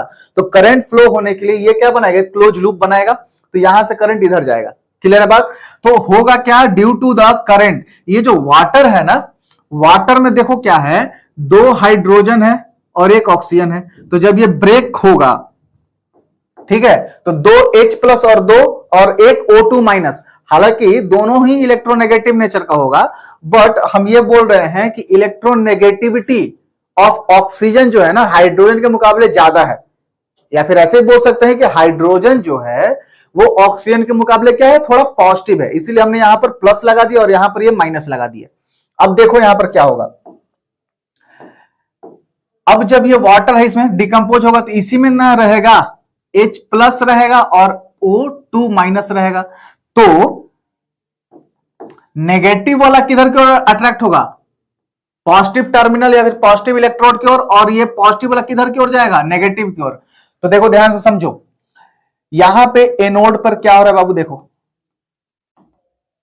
एनोड पे गया है O2 माइनस, कैथोड पर गया है H+। अब जरा यहां पे थोड़ा एक चीज और समझ लो, H+ का मतलब क्या है, उसने इलेक्ट्रॉन लॉस किया होगा, मतलब इसमें क्या है, एक इलेक्ट्रॉन का लैक है ओरिजिनल फॉर्म से। जब वो ओरिजिनल होता तो उसमें एक इलेक्ट्रॉन अभी जितना है उससे ज्यादा होता, हालांकि हाइड्रोजन में एक ही इलेक्ट्रॉन होता है, वो इलेक्ट्रॉन लॉस कर चुका है इसलिए प्लस बना दिया है। यहां पे 2 माइनस है, मतलब 2 इलेक्ट्रॉन गेन किया है, मतलब ये 2 इलेक्ट्रॉन इसके पास में नॉर्मल फॉर्म से क्या है बाबू, एक्स्ट्रा है। तो अब ये क्या करेगा, नॉर्मल फॉर्म में लौटने के लिए अपना इलेक्ट्रॉन जो एक्स्ट्रा ही है वो देगा, और जो जिसके पास कमी है वो क्या होगा, लेगा। देखो O2 है, एक ऑक्सीजन के पास 2 इलेक्ट्रॉन है ज्यादा, तो ये क्या करेगा, 2 इलेक्ट्रॉन को अपने में से रिलीज कर देगा, अपने में से घटा देगा, और ये क्या बन जाएगा, सिर्फ O बन जाएगा। तो ये कहां गया एनोड, तो यहां पे ये जो इलेक्ट्रॉन है, ये जो इलेक्ट्रॉन O2 माइनस के द्वारा रिलीज हुआ है, वो यहां से इलेक्ट्रॉन होते हुए, यहां से ऐसे होते हुए इस वायर के थ्रू इधर जाएगा, ठीक है, और इधर क्या है, H+ जाकर है, तो यहां पे H+, एक्चुअली वहां पर कितना जाएगा, H+, 2 H+ जाएगा, ये दोनों कहां जाएगा, एनोड पे, ये कहां जाएगा, ये कहां जाएगा, एनोड पे, और ये कहां जाएगा, कैथोड पे, सॉरी उल्टा हो गया, हाँ, ये दोनों H+ किधर जाएगा, देखो कैथोड पे जा रहा है, और ये कहां जा रहा है, एनोड पे, राइट। तो ये जो इलेक्ट्रॉन आ रहा है, ये H+ क्या करेगा, गेन, एक H+ के लिए एक इलेक्ट्रॉन का कमी है, तो इस दो में से एक ये ले लिया और एक ये ले लिया, और ये दोनों बन गया H, और ये दोनों क्या बन जाएगा, ऐड होकर कंबाइन हो जाएगा और ये गैस बन के निकल जाएगा, ठीक है। तो यहां से आप देखोगे, ऑब्जर्व करोगे कि कैथोड से कौन सा गैस निकलेगा, इधर से निकलेगा H2 गैस बाहर की ओर। अभी आप देख क्या रहे हो कि अभी ऑक्सीजन गैस नहीं बना, ये एटॉमिक फॉर्म में है, गैस का मतलब O2 फॉर्म में, लेकिन यहां पर H2 बन गया। क्लियर है, ये एक H2O से हुआ है। सिमिलरली दूसरा H2O से अगेन 2 H+ आएगा, एक O2 माइनस। तो देखो यहां पे O2 माइनस दूसरा H2O का डिकम्पोजिशन से ये भी 2 इलेक्ट्रॉन को लॉस करेगा, और ये क्या बनेगा, O। यहां पे 2 और H+ आएगा, यहां पर 2 और H+ रहेगा, और ये क्या करेगा, और एक एक इलेक्ट्रॉन गेन करेगा, अगेन ये क्या बन जाएगा, H2 बन जाएगा गैस, फिर ये गैस बनेगा, और अब ये गैस बनेगा। तो मतलब क्या देखें कि 2 H2O टूटा, एज ए रिजल्ट 2 H2 बना, ये 2 H2 और एक ऑक्सीजन बना। तो यहां पर वॉल्यूम के अनुसार अगर देखें तो ये 2 मोल बन रहा है और ये 1 मोल बन रहा है, तो ये रेशियो होता है, किसका? हाइड्रोजन का और ऑक्सीजन का। तो हाइड्रोजन 2 यूनिट में क्या होगा, या फिर ऐसे बोलो कि volume of hydrogen is 2 times than the volume of oxygen. Anode से कौन सा गैस निकला? ऑक्सीजन। तो आप ये कुछ बातें याद रखोगे कि कौन से एंड से कौन सा गैस निकलेगा, यही सब पूरा सीरीज है। इसी तरह से डिकम्पोजिशन होते रहेगा। हमेशा हाइड्रोजन के मुकाबले ऑक्सीजन हमेशा आधा रहेगा वॉल्यूम वाइज, या फिर बोलो कि हाइड्रोजन जो है ऑक्सीजन के मुकाबले 2 टाइम्स रहेगा। So this is the complete explanation of the electrolysis of water. So next अब हमारे पास है third type of chemical reaction, जो कि बोलते हैं डिस्प्लेसमेंट रिएक्शन या फिर सिंगल डिस्प्लेसमेंट रिएक्शन। ठीक है, इसका कैसे होता है? देखो यहां पर एक ए रहेगा, आप यहां पे देख लो ऊपर में लिखे हैं ए है, और एक एलिमेंट, और ये कंपाउंड के फॉर्म में है। तो ये पहला रिएक्शन जो होता है वो एलिमेंट एंड कंपाउंड के बीच में होता है। याद रहेगा, single displacement reaction takes place between element and compound. तो यहां पर क्या होगा, एलिमेंट जो होगा ना, यहां पे ये मेटल है अगर, तो यहां पर ये भी मेटल होगा, बी और ए दोनों मेटल। एक एग्जांपल, ए और बी दोनों क्या है? मेटल है। और कंडीशन ये है कि ए जो है ये ज्यादा रिएक्टिव है कंपेयर टू द बी। ठीक है, A is more reactive than B. तो क्या करेगा, ए जो है बी को उसके जगह से क्या कर देगा? खिसका देगा, उसको डिस्प्लेस कर देगा, और ए खुद सी के साथ में क्या हो जाएगा? जाकर जुड़ जाएगा। ठीक है, और यहां पर ये क्या हो जाएगा? बी अकेला हो जाएगा। तो अगर ए ज्यादा रिएक्टिव है बी से, तो वो बी को डिस्प्लेस करेगा और खुद सी के साथ में कंबाइन हो जाएगा और बी अलग हो जाएगा। तो अगर इस तरह का कोई रिएक्शन है तो इसको बोलते हैं सिंगल डिस्प्लेसमेंट रिएक्शन। अगर ये उल्टा होता कि ए लेस रिएक्टिव होता और बी ज्यादा रिएक्टिव होता, तो ज्यादा रिएक्टिव होता तो ये सी को ज्यादा कस के पकड़ रहा था, और ए जाता बी को हटाने के लिए तो वो हट ही नहीं पाता, तो वापस से वो वैसा का वैसा ही रह जाता, ए फिर अलग हो जाता और बी सी कंबाइन ही रहते। यानी कि अभी जो प्रोडक्ट था वो रिएक्टेंट के जैसा ही है, मतलब कुछ भी रिएक्शन नहीं हुआ। तो अगर ये लेस रिएक्टिव होगा ए और बी क्या होगा? मोर रिएक्टिव, तो नो रिएक्शन होगा, उसमें कोई रिएक्शन नहीं होगा। कंडीशन क्या है रिएक्शन होने के लिए? A must be more reactive than B. Clear है? जैसे यहां पर देखो एग्जाम्पल में आयरन है और कॉपर, ये मेटल है। तो आयरन और कॉपर में कैसे हम जानेंगे कि दोनों में से कौन ज्यादा रिएक्टिव है? तो इसको बताने के लिए हमारे पास है रिएक्टिविटी सीरीज। सो रिएक्टिविटी सीरीज क्या है? ये सीरीज है मेटल्स का। क्या है ये रिएक्टिविटी सीरीज? ये सीरीज है मेटल्स का, वर्टिकली अरेंज किए हुए हैं, डिक्रीजिंग ऑर्डर ऑफ रिएक्टिविटी। ऊपर में ज्यादा रिएक्टिव होगा, नीचे में कम रिएक्टिव होगा, इस तरह से। तो हमें कंपैरिजन करना है किसमें? आयरन में और कॉपर में। तो देख रहे हो कि ऊपर में क्या है? ज्यादा रिएक्टिव, नीचे में लेस रिएक्टिव। तो हम बोल रहे हैं बाबू यहां पर कि आयरन जो है ना वो ज्यादा रिएक्टिव है कॉपर से। तो ठीक है, ये कंडीशन तो फॉलो हो रहा है। तो ये आयरन क्या करेगा? कॉपर को हटा देगा और खुद सल्फेट के साथ में जुड़ जाएगा, तो बनेगा फेरस सल्फेट, और ये बन जाएगा हमारा कॉपर। क्लियर है? सिमिलरली हमारा नेक्स्ट है कॉपर एंड सिल्वर। तो देखो ये कॉपर है और ये सिल्वर है। तो इस केस में कॉपर ज्यादा रिएक्टिव है किससे? सिल्वर से। तो क्या हो जाएगा हमारा? कॉपर क्या करेगा? सिल्वर को डिस्प्लेस कर देगा। तो ये कॉपर सिल्वर को डिस्प्लेस करेगा और बनाएगा कॉपर नाइट्रेट, प्लस में एजी अलग हो जाएगा। अगर ये उल्टा होता कुछ ऐसा, देखो अगर कुछ ऐसा होता, मान लिया जाए कि मर्क्यूरी है और ये रिएक्ट कर रहा है ZnSO4 के साथ। तो देख लो मर्क्यूरी यहां पे है, Zn यहां पर है, तो Zn is more reactive then mercury. तो ये ज्यादा रिएक्टिव है, ये कम रिएक्टिव है, तो ये होगा ही नहीं, ये डिस्प्लेस नहीं कर सकता है। तो हम लिख देंगे यहां पर डायरेक्ट नो रिएक्शन। समझ में आया? ठीक है, आगे बढ़ते हैं डबल डिस्प्लेसमेंट के बारे में। ठीक है, ये डबल डिस्प्लेसमेंट रिएक्शन है। यहां पे देखो ये प्लस है, ये माइनस, ये प्लस है, ये माइनस। अगर आप चाहो तो सिंगल डिस्प्लेसमेंट का हम डेफिनेशन दे रहे हैं कि when a chemical reaction in which more reactive element displaces less reactive element from its compound form is called single displacement reaction. ठीक है, इसी तरह से डबल वाले में ये प्लस है, माइनस और प्लस माइनस, क्योंकि जनरली जब भी कंपाउंड लिखते हैं तो पहले इलेक्ट्रो पॉजिटिव लिखते हैं, उसके बाद में इलेक्ट्रो नेगेटिव लिखते हैं। तो पहले क्या है? ए प्लस है। तो अब देखो ध्यान समझो, अगर मान लिया जाए कि ए ज्यादा रिएक्टिव है सी से, चाहे सी ज्यादा रिएक्टिव है ए से, इसमें कोई मतलब नहीं है कौन ज्यादा कौन कम। अगर ए ज्यादा रिएक्टिव है तो सी को हटा देगा, सी अगर ज्यादा रिएक्टिव है तो ए को हटा देगा, समझ में आया। लेकिन रिजल्ट क्या बनेगा, सी बी के साथ जाकर जुड़ जाएगा और ए जो है डी के साथ, यानी ए डी और सी बी बन जाएगा, समझ में आ रहा है। तो इसमें हुआ क्या, बेसिकली आयंस का एक्सचेंज हुआ। जैसे पहले सी यहां था डी के साथ, अब सी कहां चला गया, बी के साथ। ए था बी के साथ, अब ए चला गया डी के साथ। तो एक ऐसा केमिकल रिएक्शन जिसमें आयंस एक्सचेंज होता है बिटवीन द दो कंपाउंड, ए और बी दोनों क्या है, कंपाउंड है, इस तरह के रिएक्शन को क्या बोलते हैं, डबल डिस्प्लेसमेंट रिएक्शन। सो डबल डिस्प्लेसमेंट रिएक्शन का मतलब एक chemical reaction in which ions exchange there positions. देखो अगर हम बोले एग्जांपल के तौर पे सोडियम सल्फेट है और बेरियम क्लोराइड है, ये दोनों एक्वस फॉर्म में है बाबू, ठीक है, पानी में घुला हुआ है।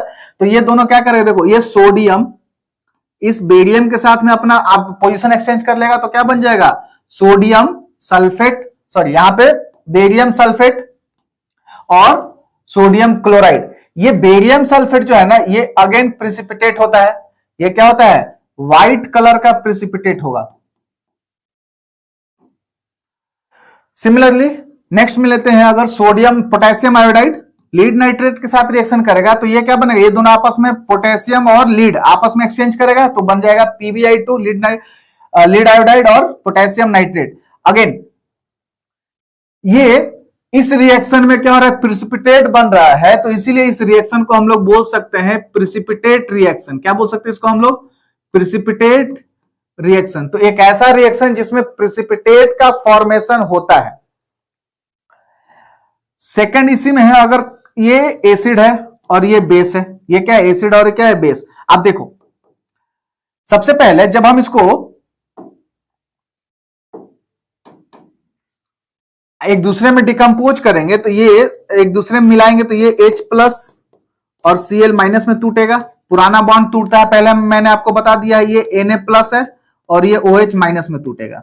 अब नया बॉन्ड बनेगा तो नया बॉन्ड बनेगा ये दोनों के बीच में और यहां पर इन दोनों के बीच में। तो जब इन दोनों के बीच में बनेगा तो क्या बनेगा, देखो यहां पे बनेगा NaCl, यहां पे बनेगा H2O। क्लियर है, NaCl और H2O। ये एक एसिड है, HCl इज एसिड, और ये क्या है, एक बेस है। तो यहां पर रिएक्शन हो रहा है बेसिकली एसिड और बेस के बीच में, और क्या बन रहा है यहां पर, सॉल्ट और वाटर। तो एक ऐसा केमिकल रिएक्शन जिसमें acid reacts with the base, as a result salt and water forms, इसको बोलते हैं न्यूट्रलाइजेशन रिएक्शन।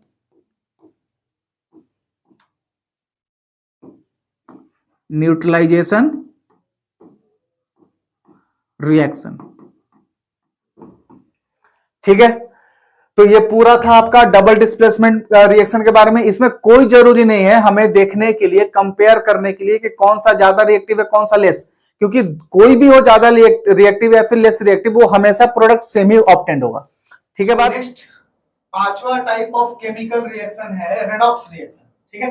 रेडॉक्स रिएक्शन का मतलब ये कॉम्बिनेशन है दो रिएक्शन का, मतलब एक ऐसा रिएक्शन जिसमें दो रिएक्शन हो, कौन कौन सा, तो oxidation reaction and reduction reaction. तो यहां पर रेड जो है ये इंडिकेट करता है रिडक्शन को, और ऑक्स इंडिकेट करता है ऑक्सीडेशन को। तो रेडॉक्स रिएक्शन का डेफिनेशन ये हो गया कि एक ऐसा केमिकल रिएक्शन, एक chemical reaction in which oxidation as well as reduction both takes place simultaneously, ठीक है। सब समझते हैं ऑक्सीडेशन और रिडक्शन क्या होता है। तो अगर ऑक्सीडेशन का मतलब होता है एडिशन ऑफ ऑक्सीजन, मतलब अगर जैसे आप समझो कि कोई X है, अभी इसके साथ में कोई ऑक्सीजन नहीं है, ठीक है, लेकिन जब प्रोडक्ट बना तो हमने देखा कि ऑक्सीजन के साथ में यानी X के साथ में ऑक्सीजन जुड़ चुका है, तो यहां पर हो गया एडिशन ऑफ ऑक्सीजन। अगर एडिशन ऑफ ऑक्सीजन हुआ तो हम बोल सकते हैं कि X के साथ में क्या हो गया, ऑक्सीडेशन हो गया, ठीक है। सिमिलरली दूसरा क्राइटेरिया क्या है, रिमूवल ऑफ हाइड्रोजन, मतलब कि अगर कोई X है उसके साथ में, देखो X है उसके साथ में हाइड्रोजन तो है, लेकिन जब प्रोडक्ट बनाना तो अब उसके साथ में हाइड्रोजन नहीं है, ठीक है, मतलब उसमें से हाइड्रोजन क्या हो गया, रिमूव हो गया। तो रिमूवल ऑफ हाइड्रोजन को भी बोलते हैं oxidation. Similarly loss of electron, मतलब अगर मान लिया जाए कि X है, या फिर ऐसे समझो सोडियम है, ठीक है, इसने यहां पे ये बना लिया Na+, तो हम देखते हैं कि यहां पे तो है 11 इलेक्ट्रॉन, लेकिन यहां पे है सिर्फ 10 इलेक्ट्रॉन, मतलब एक इलेक्ट्रॉन इसने क्या किया, लॉस कर दिया। तो यहां पर क्या बनेगा, एक इलेक्ट्रॉन साथ में बनेगा, राइट। तो लॉस ऑफ इलेक्ट्रॉन भी बोलते हैं ऑक्सीडेशन। क्लियर है। तो ऑक्सीडेशन रिएक्शन को 3 टर्म्स में मेजर करेंगे 10th क्लास के लिए, आगे चल के और भी होता है ऑक्सीडेशन नंबर के आधार पर, ठीक है, लेकिन वहां पर अभी फिलहाल बात नहीं करेंगे। तो बेसिकली देयर आर 3 पैरामीटर्स जो कि एक्सप्लेन करता है ऑक्सीडेशन को। पहला क्या है, addition of oxygen, removal of hydrogen and loss of electron. समझ में आ रहा है बात। तो ये तीनों में से कोई भी चीज होगा तो हम बोल देंगे कि वहां पर क्या हुआ, ऑक्सीडेशन हुआ। सिमिलरली रिडक्शन एकदम जस्ट अपोजिट है ऑक्सीडेशन का, कितना, एकदम जस्ट अपोजिट है। जैसे यहां पे एडिशन हो रहा था ऑक्सीजन का, तो यहां पर क्या होगा, रिमूवल होगा ऑक्सीजन का। यहां पर रिमूवल हो रहा था हाइड्रोजन का, लेकिन यहां पर एडिशन होगा हाइड्रोजन का। यहां पर लॉस हो रहा था इलेक्ट्रॉन का, तो इधर क्या होगा, गेन होगा इलेक्ट्रॉन का। आप इन दोनों में डिफरेंस के लिए भी इसको कर सकते हो। समझ में आ रहा। तो ये तीनों में से कोई भी चीज होगा तो हम बोलेंगे कि वहां पे क्या हुआ है, रिडक्शन हुआ है। और जब ये दोनों एक साथ किसी रिएक्शन में होगा तब उसको हम बोलते हैं कि ये क्या है, रेडॉक्स केमिकल रिएक्शन है।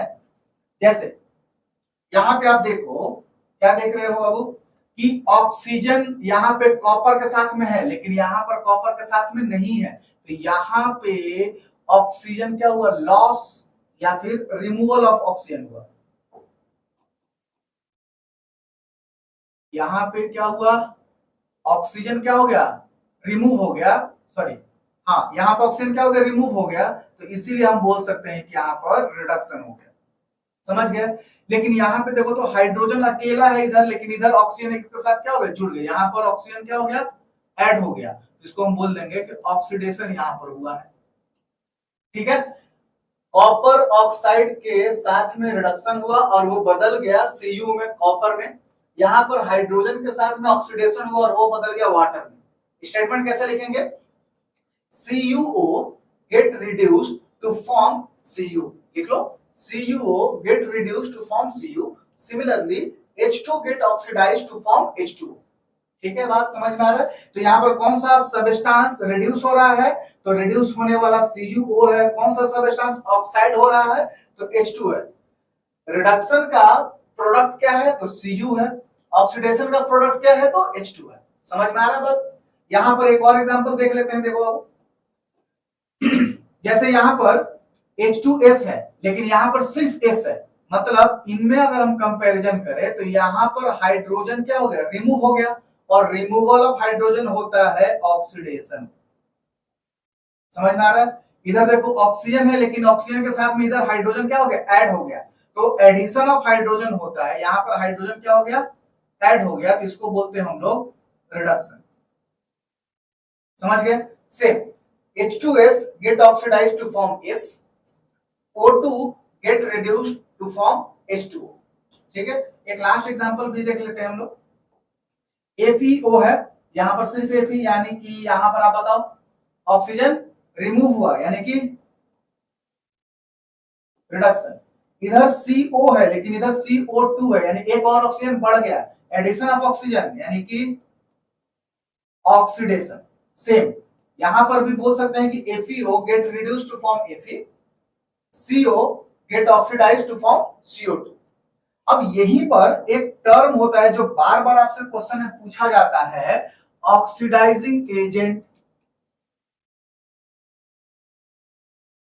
ऑक्सीडाइजिंग एजेंट या फिर इसको बोलते हैं ऑक्सीडेंट। क्या बोलते हैं इसको, ऑक्सीडेंट। एजेंट का मतलब काम करवाने वाला, तो यहाँ पर ऑक्सीडाइजिंग एजेंट है तो क्या काम कराएगा, ऑक्सीडेशन करवाएगा। तो ऑक्सीडेशन कब होता है, जब ऑक्सीजन ऐड हो, यानी कि जो सबस्टांस एडिशन ऑफ ऑक्सीजन करवा सके या फिर हाइड्रोजन को रिमूव करवा सके। समझ गए। तो उसको क्या बोलेंगे, ऑक्सीडाइजिंग एजेंट। आप डेफिनेशन लिख सकते हो कि chemical substance, any chemical substance which adds oxygen और which removes hydrogen from the other substance. समझ में आ रहा है? आप देखो जरा यहाँ पे ऑक्सीडेशन पहले किस में हुआ है, तो ऑक्सीडेशन हुआ है H2 में। क्यों हुआ है, तो क्योंकि ऑक्सीजन क्या हुआ, जुड़ चुका है। तो ऑक्सीजन कौन जुड़वाया, तो CuO जुड़वाया, अपना ये वाला ऑक्सीजन इसको दे दिया। समझ रहे हो? तो ये ऑक्सीडेशन करवाने का काम किया, इसीलिए CuO जो है ये ऑक्सीडाइजिंग एजेंट हुआ। बात समझ में आ रहा है? इसमें हाइड्रोजन यहां पर ऑक्सीडेशन हुआ है, किधर, यहां पे हुआ है ऑक्सीडेशन, ठीक है, H2S के साथ। कैसे हुआ, तो हाइड्रोजन रिमूव हो गया, यानी कि हाइड्रोजन रिमूव कौन करवाया, इसने करवाया, क्योंकि इससे हाइड्रोजन लेकर, इससे H2S से O2 ने हाइड्रोजन लिया और खुद में जोड़ लिया, तो इसमें ये वाला क्या हो जाएगा हमारा ऑक्सीडाइजिंग एजेंट। बात समझ में आ रहा है? सिमिलरली यहां पर देखो ऑक्सीडेशन किधर हुआ, CO में हुआ। कैसे, तो ऑक्सीजन जुड़ गया है, एक ऑक्सीजन बढ़ गया ना, यहाँ पर दो ऑक्सीजन, लेकिन यहाँ पर एक ही ऑक्सीजन। वो ऑक्सीजन कहां से आया, तो ऑक्सीजन यहां से आया, यानी FeO ने ऑक्सीजन दिया, इसीलिए इसके कारण से हुआ ऑक्सीडेशन, और ये हो गया ऑक्सीडाइजिंग एजेंट। क्लियर है बात? अब यहां पे आप क्या देख रहे हो कि जो सब्सटेंस रिड्यूस हो रहा है, रिड्यूस कौन हो रहा है, देखो तो बाबू CuO रिड्यूस हो रहा है, यहां पर भी रिड्यूस कौन हो रहा है, O2, यहां पर रिड्यूस कौन हो रहा है, FeO। तो जो रिड्यूस हो रहा है, रिड्यूसिंग सब्सटेंस, रिड्यूसिंग सब्सटेंस ही ऑक्सीडाइजिंग एजेंट है। अगर ज्यादा नहीं समझ में आ रहा है, तो अगर आप केवल पहचान गए किसमें ऑक्सीडेशन किसमें रिडक्शन हो रहा है, तो आप उल्टा लिख दो, जो सब्सटेंस रिड्यूस हो रहा है वही होगा ऑक्सीडाइजिंग एजेंट। बात समझ में आ रहा है? ये पहला है ऑक्सीडाइजिंग एजेंट। दूसरा इसी तरह से होता है रिड्यूसिंग एजेंट।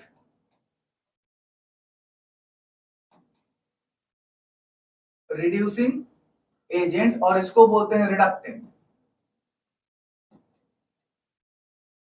रिडक्टेंट भी बोलते हैं।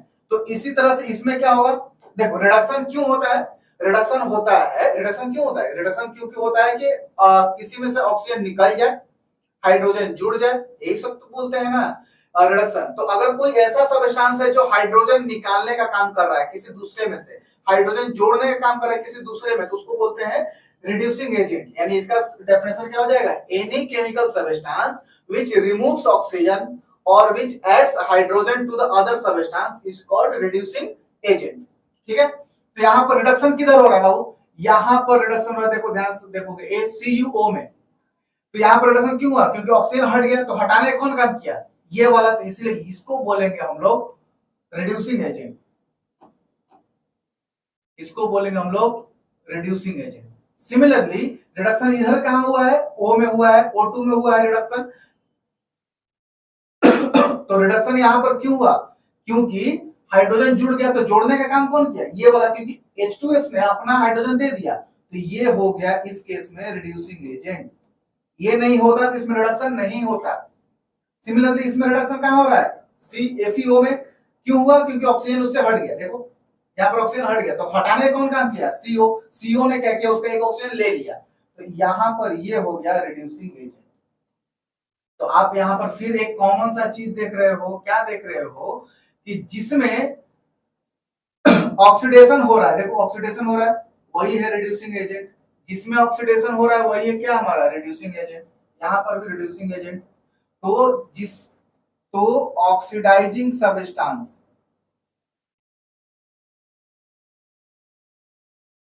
ऑक्सीडाइजिंग सब्सटेंस ही रिड्यूसिंग एजेंट होता है।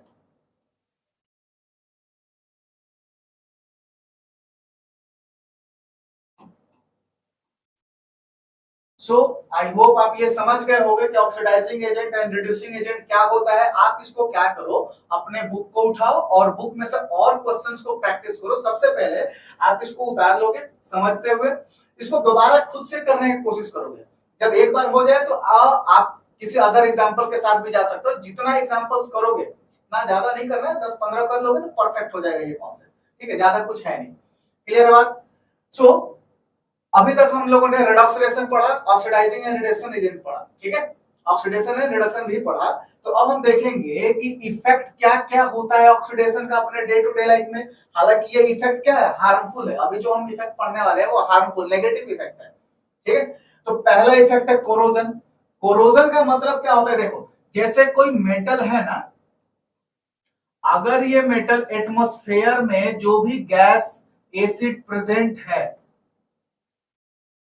उसके साथ में रिएक्ट करता है, जिसके कारण से उसका सरफेस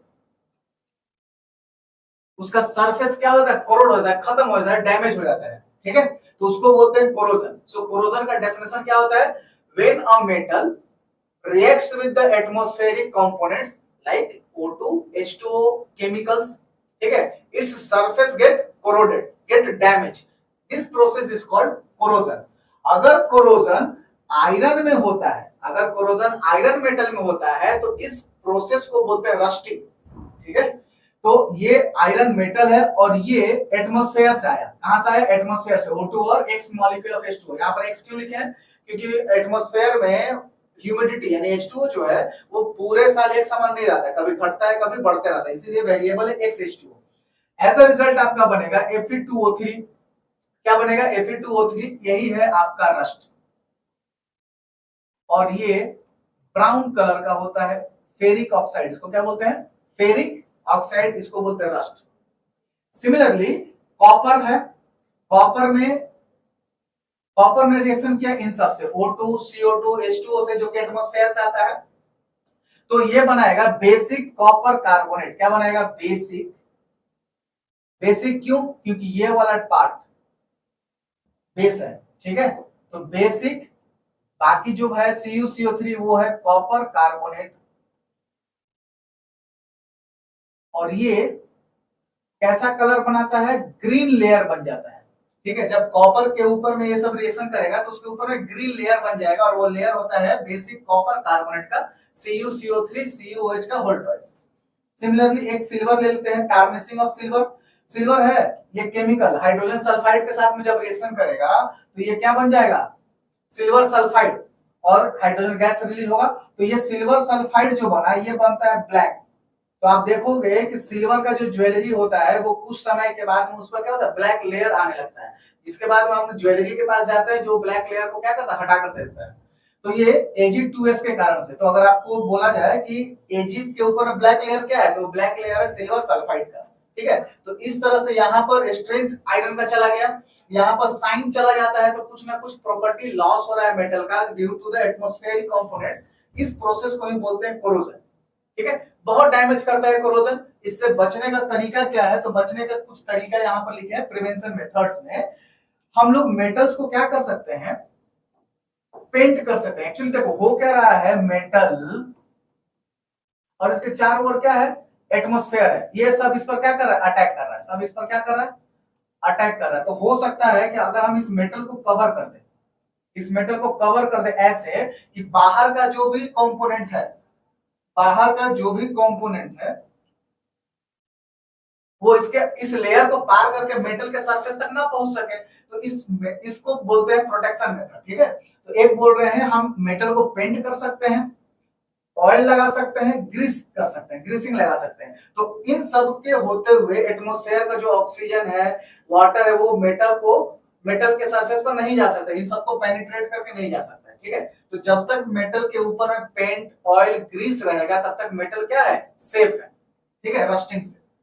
दूसरा होता है गैल्वेनाइजेशन। गैल्वेनाइजेशन का मतलब होता है कि हम इस आयरन के ऊपर में जिंक का लेयर चढ़ा दें, zinc layer on iron. So the process of deposition of zinc layer over the iron is called galvanization. और जो जिंक होता है आयरन के मुकाबले लेस रिएक्टिव होता है, समझ गए, तो इसको क्या करेगा, प्रोटेक्ट करके रखता रहेगा। या फिर ऐसे बोले कि आयरन जो है इसके मुकाबले जिंक जो होता है वो एटमॉस्फेयर के साथ उतना ज्यादा एंटरटेन नहीं करता है, रिएक्शन नहीं करता है। नेक्स्ट मेथड है, हो सकता है कि हम ये लेयर ना लगाएं, हो सकता है कि हम ये लेयर ना लगाएं और मेटल का खुद का स्ट्रेंथ क्या करते हैं, बढ़ा दें। मेटल का खुद का क्या हो सकता है, स्ट्रेंथ बढ़ा दें। जैसे आपको अगर ठंडा लगता है तो दो तरह के लोग होते हैं, एक तो बहुत ज्यादा कंबल ओढ़ कर रहेंगे, और दूसरा कि खुले में ऐसे मतलब बिना कपड़ों के फिर एक दो शर्ट ही पहनकर घूमते रहेंगे। क्यों घूमते रहेंगे, क्योंकि उनको ठंड से उतना इफेक्ट नहीं होता है, क्योंकि उनका अंदर का इम्यूनिटी सिस्टम क्या है, बहुत ज्यादा तगड़ा है। और दूसरे को क्या कर लग रहा था, ठंड से बचने के लिए बाहरी लेयर का जरूरत था कंबल का, ठीक है। तो अब हम क्या करने जा रहे हैं, पहले तो हमने कंबल ओढ़ा दिया, अब हम क्या करने जा रहे हैं, उसका इम्यूनिटी बढ़ाने जा रहे हैं, यानी कि इस मेटल का स्ट्रेंथ बढ़ाने जा रहे हैं। तो अगर हम लोग आयरन में कॉपर निकल मिला दें तो ये बन जाता है स्टेनलेस स्टील। क्या बन जाता है, स्टेनलेस स्टील। और इस स्टेनलेस स्टील में इतना क्षमता बढ़ जाता है कि वो इन सब फैक्टर से, ऑक्सीजन, CO2 सब से, वाटर से मतलब कुछ भी अफेक्टेड नहीं होता है, उसका अंदर का स्ट्रेंथ बढ़ गया। और इसी प्रोसेस को बोलते हैं एलॉइंग। एलॉइंग का मतलब ये बन गया अब एलॉय। ये क्या बन गया बाबू, एलॉय। एलॉइंग का मतलब होता है कि the process of mixing of metals with the other metals or with the non metals in order to increase its strength, ठीक है। और साइन वगैरह बढ़ाने के भी काम आ जाता है। सिमिलरली नेक्स्ट इलेक्ट्रोप्लेटिंग है। अब हो सकता है कि आयरन के ऊपर में कॉपर का या फिर निकल का हम उसके ऊपर में लेयर चढ़ा दे with the help of electricity, ठीक है, तो इसको बोलते हैं इलेक्ट्रोप्लेटिंग। तो ये सब कुछ मेथड्स है जो कि हेल्पफुल होता है to prevent from the corrosion. एक और इंपैक्ट है रेंसिडिटी, जो कि हमारे खाने पर, फूड प्रोडक्ट्स पर अटैक करता है। रेंसिडिटी का मतलब क्या होता है, देखो कुछ फूड्स जो ऐसे होते हैं जिनमें ऑयल होता है और फैट होता है।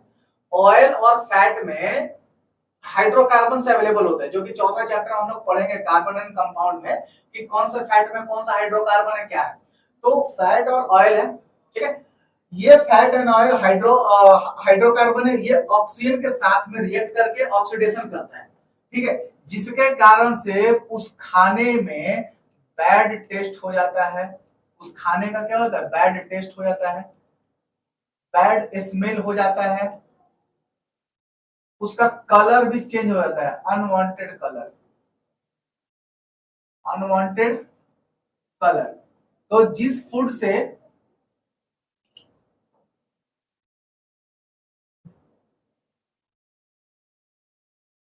देखिए, जिस फूड से बैड टेस्ट आने लगे, बैड स्मेल आने लगे, अनवांटेड कलर हो जाए due to the oxidation of that food, इसको बोलते हैं रैंसिड फूड। और इस प्रोसेस को बोलते हैं रैंसिडिटी। रैंसिडिटी का मतलब food containing oil and fat get oxidized to produce rancid food. It means bad taste, bad smell और color change। तो इन सबको क्या बोलते हैं, रैंसिडिटी। इससे भी बचना चाहिए, क्यों, क्योंकि ये सब खाना खाने से क्या हो सकता है, हमें हेल्थ प्रॉब्लम आ सकता है, राइट। तो कैसे प्रिवेंट कर सकते हैं, तो पहला ये है कि ऑक्सीडेशन हो रहा है तो हम खाने में कुछ ऐसा मिला दें जो ऑक्सीडेशन को क्या कर सके, रोक सके, उसको रोक सके, यानी एंटीऑक्सीडेंट्स। एंटी ऑक्सीडेंट जो ऑक्सीडेशन को बढ़ावा नहीं देता, उसको रोकता है। तो अगर हम खाने में ऐड करते हैं एंटीऑक्सीडेंट्स, तो ये क्या काम करेगा, ऑक्सीडेशन को रोकने का काम करेगा। जैसे कुछ एंटीऑक्सीडेंट्स यहाँ पर है important, BHA, BHT, sodium benzoate. BHA का मतलब ब्यूटाइलेटेड हाइड्रोक्सी एनिसोल, ठीक है। BHA का मतलब ब्यूटाइलेटेड हाइड्रोक्सी एनिसोल, इसका फुल फॉर्म आ सकता है। सिमिलरली BHT का full form butylated hydroxy टॉलिन। Clear है बात। ये पहला मेथड है बाय एडिंग एंटीऑक्सीडेंट्स। कुछ और मेथड है, हम खाने को क्या कर सकते हैं, एयर टाइट कंटेनर में रख दें, यानी कि एक ऐसा कंटेनर में रखें जहां से एयर उसमें जा भी ना सके। जब एयर नहीं जाएगा तो ऑक्सीजन नहीं जाएगा, ऑक्सीजन नहीं जाएगा तो ऑक्सीडेशन नहीं होगा, और एक थोड़ा लंबे समय तक खाना क्या कर सकता है, सेफ रहेगा। दूसरा मेथड है, नेक्स्ट मेथड ये है कि हम नाइट्रोजन गैस को, मतलब जैसे चिप्स का बैग होता है, ठीक है, उस चिप्स के बैग में देखोगे तो फुला रहता है, लेकिन उसके अंदर में रहता है चिप्स बहुत कम। तो वो गैस भरते हैं नाइट्रोजन। क्यों गैस भरते हैं, क्योंकि नाइट्रोजन जो नेचर में होता है वो होता है इनर्ट नेचर का, वो जल्दी रिएक्शन नहीं करता है। इसीलिए जब वो रिएक्शन नहीं करेगा तो खाना अंदर का जो चिप्स वगैरह है वो सब क्या रहेगा, सेफ रहेगा। नेक्स्ट मेथड है, हम लोग खाने को क्या कर सकते हैं, रेफ्रिजरेटर में रख सकते हैं। जैसे खाना जो होता है ऑक्सीडेशन से तो मतलब डैमेज होता ही होता है, माइक्रो ऑर्गेनिज्म से भी डैमेज होता है, ठीक है, बैक्टीरिया वगैरह फंगी लग जाए तो वो सब जो माइक्रो ऑर्गेनिज्म है वो ठंडे जगह पे नहीं मिलते हैं जल्दी। तो हम लोग क्या कर सकते हैं, रेफ्रिजरेटर में अगर रखेंगे तो वहां पर ठंडक रहेगा, जिसके कारण से माइक्रो ऑर्गेनिज्म का ग्रोथ नहीं होगा वहां पे, तो खाना थोड़ा सा क्या रहेगा, सेफ रहेगा। इसके साथ साथ में हम लोग खाने को अवे फ्रॉम द सनलाइट रख सकते हैं, ठीक है। सो अब तक हम लोगों ने इतना कुछ डिस्कस किया, इतना कुछ हम लोगों ने डिस्कस किया, ठीक है। ये आपका चैप्टर का लास्ट टॉपिक था और इसी के साथ आपका चैप्टर क्या होता है, एंड होता है। हम आपको बताएंगे कि कौन कौन सा टॉपिक से ज्यादा क्वेश्चन पूछा जा सकता है, जो कि at the beginning of the video हम आपको बोले थे। तो सबसे ज्यादा इंपॉर्टेंट आपको है पहला रेडॉक्स रिएक्शन। उसमें पूछ सकता है कि ऑक्सीडाइजिंग एजेंट, रिड्यूसिंग एजेंट क्या क्या है, कहां रिडक्शन हो रहा है, कहां नहीं हो रहा है। दूसरा है types of reaction, types of reactions.